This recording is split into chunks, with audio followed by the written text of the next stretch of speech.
What's up, everybody? Derek Anderson, the DA. And you know what the signs are that a company is in big trouble? When you see all kinds of chaos going on, okay? A coven of chaos, so to speak. You know, when it comes to Marvel and the Marvel Cinematic Universe, Disney's ownership of that company, it has just been one big gigantic mess after another. Listen, Marvel at this point in time, I feel like they're just flailing in the wind, right? Like the MCU tomorrow could just go up in complete smoke, okay? Never make another movie or television show for the rest of time. And I would be like, yep, that sounds about right. Because that's where the MCU has been, okay? I did an entire video of all of the drama and the delays and all of the turmoil that's been happening with the MCU since the beginning of 2023. I'll link that above if you didn't catch that video. But, I mean, yeah, it's just more of the same now, okay? And now instead of the film side, now we're talking about delays on the television side. You can see Marvel's Agatha delays to fall of 2024. Studio also shifts Echo, X-Men 97, and What If release dates. Yeah, so everything is getting moved around. Marvel is just completely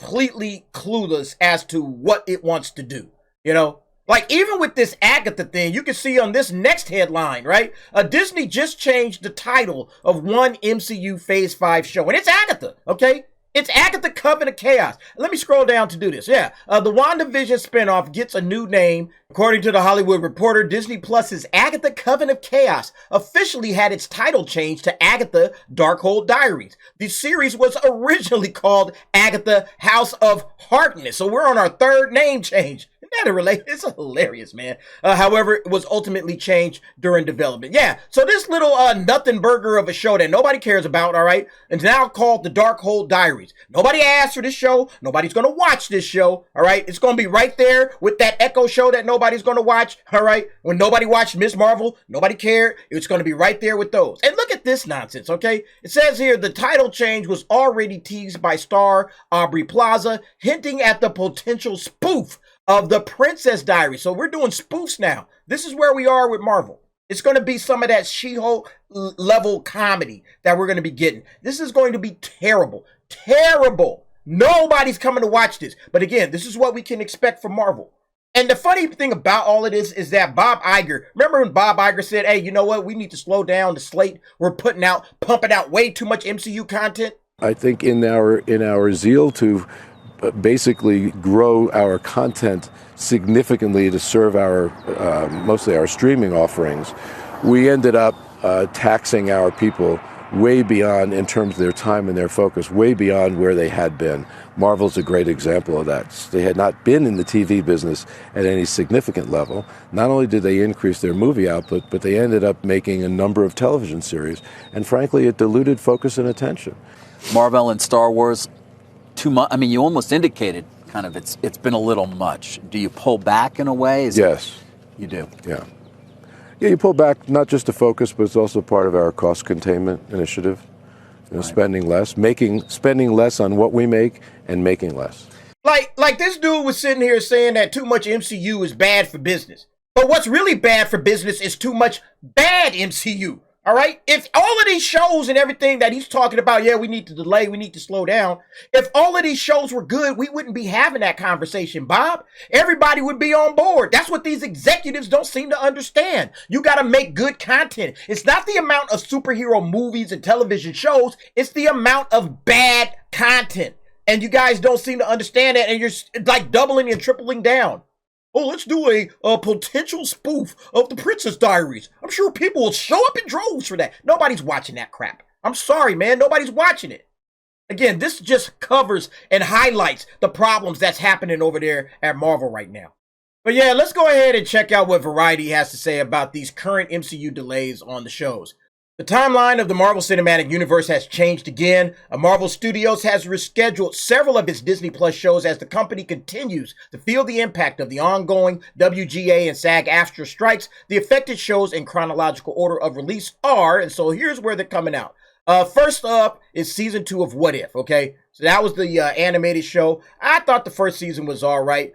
So now it's going to open in December over the holiday season. It was originally set to debut in early 2023. Then you got Echo, the spinoff from 2021's Hawkeye, which nobody liked and nobody watched, starring Alako Cox as Marvel's first Native American and first deaf superhero, has moved from November 29 to January of 2024. The show is still set to release All episodes at once. The first binge release of a Marvel Cinematic Universe series on Disney Plus. I've talked extensively about that. This is the proof positive that this show is going to be absolute garbage. Okay. Remember, they had to reshoot the entire show. I'll link that video above if you didn't see that. But yeah, Echo is going to be an absolute dumpster fire.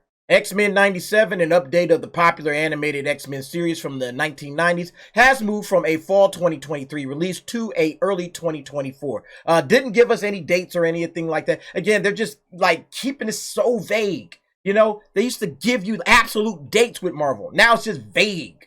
And then, of course, we just talked about Agatha, right? And now it's pegged to debut in the fall of 2024, likely around the Halloween season. Yeah, they're going to try to sell it as some sort of a Halloween type show or whatever. But guess what? I don't care.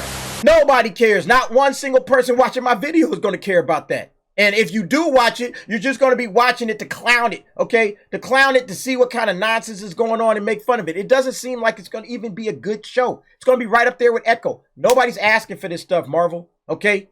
Get your act together. Yeah, and then here's another one. Like, they didn't even mention Ironheart in the Variety article. Okay, I didn't go through it all, but they didn't mention Ironheart anywhere in that article. But yeah, Ironheart has obviously been pulled from Marvel's upcoming release schedule because it was supposed to debut in fall of 2023. And now it's gone. And they haven't given us any update. There's nothing in this Collider article telling us, okay, well, when is this thing going to come out? All it says is, oh, yeah, it's just been bumped out. It's not going to come out in fall of 2023. Well, when is it going to come out? Who knows? Who cares, really? You know, I mean, nobody cares about any of this stuff. And that's the problem with the MCU. The MCU is falling on hard times. The glory days of 2018 and 2019, when they were having like just billion-dollar films, $2 billion films, those days are over and done with. All right, we're not going to see that anytime soon for Marvel. We're certainly not going to see it with the upcoming film, The Marvels. We're not going to see it there. And all of these television shows, you know, give Bob Iger some credit. He's right about the amount of shows coming out, but it's because they're bad. Because none of these shows resonated with the audience. People are just skipping past this stuff. You know, until you get to an event. That's what Marvel was. Marvel was an event. And hey, I got to show up for this film because it's important. It's an event.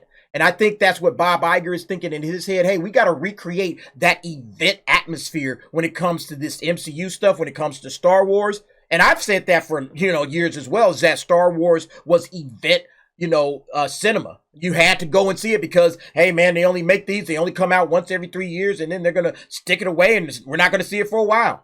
So that's the problem with Marvel. That's the problem with Star Wars. So Bob Iger's not wrong about that. But again, the stuff has to be good. The content has to be good, Bob. If it's not good, if you're releasing stuff that nobody cares about, I haven't heard anybody even talking about Ironheart not coming out because nobody cares, okay? And that should tell you everything you need to know when it comes to the MCU. Nobody cares. Anyway, folks, you guys let me know what you think about this entire situation. Jump down in the comments. Give me your thought and opinion on that. And thanks for watching. See you next time.